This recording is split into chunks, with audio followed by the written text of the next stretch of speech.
Hi, LifeGate family. So I knew I told you guys I was going to get some video to you so that we could talk about some voice health. And so I wanted to go ahead and just get started because I know I'm sorry. I forgot. So the first thing that you want to do, and I'm holding some water because you want to make sure you're hydrated. You want to make sure that you are getting plenty of water every day. Of course, at least 64 ounces, but you definitely can go more than that based on your weight. So it's just real good before when you first get up, even before you start singing, that you're drinking water and that you make sure you're well hydrated. One of the other things I was going to mention in my bag, throat coat tea. This is the tea that I like to use that is very good. You know, your vocal cords are separate from where, you know, you're kind of drinking things. So warm, cold is really kind of your preference. But a lot of times I like something warm. I feel like it just helps kind of just warm up my throat and keeps my throat calm. So this is a really good one as well. One of the things I learned was, you know, the difference between once you actually have your throat, your vocal cords, and where some of that uncomfortableness is coming from. All right, so with that, the next thing, once you make sure you're hydrated and you get started, you want to go ahead and start with just some simples. I'm telling you, be ready for the spit bubbles because you're just going to do some simple little trills. You're blowing the air out, just blowing it out. And the reason you're doing it with that sound in your voice is because, one, it's making sure that air is coming out. If you stop blowing out air, you will lose the no air, no. So you can start off with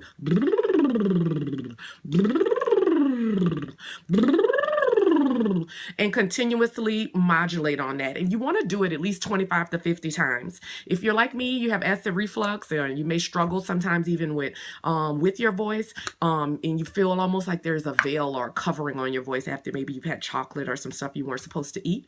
You may need to do that 50, 75 times. Just keep going.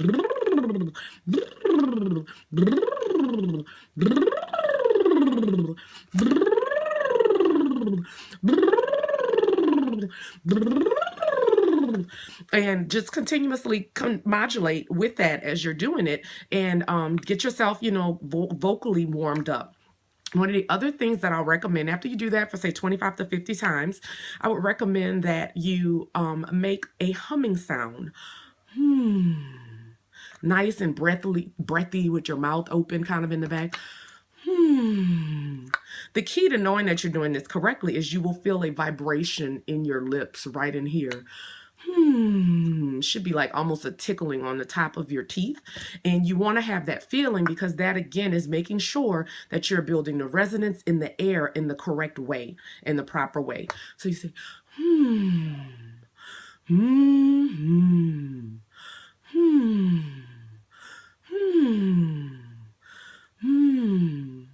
and you can do that for maybe 15 to 20 times. And just constantly keep doing that sound and movement, making sure every time you feel that vibration on the front of your lips. The next thing that I would recommend is a low hum. A low hum is a very great way to get your voice warmed up, to move the vocal cords and kind of begin to get them prepared for the singing we're going to be doing. And so it would literally just be but you still want to try to feel that vibration on the front of your lips.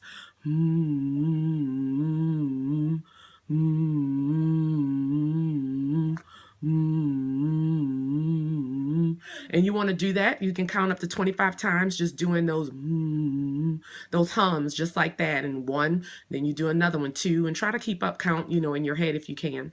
After that, you probably are in a place when if you're driving and now you're on your way to church or you're ready to get started, you can literally trill to a song, one of the songs that we're doing. So for example, once I get warmed up, I may go into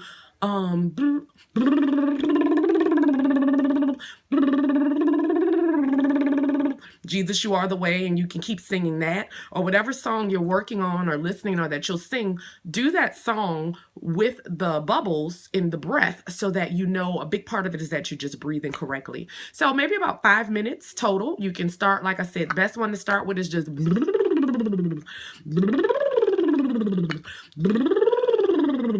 get comfortable, move up.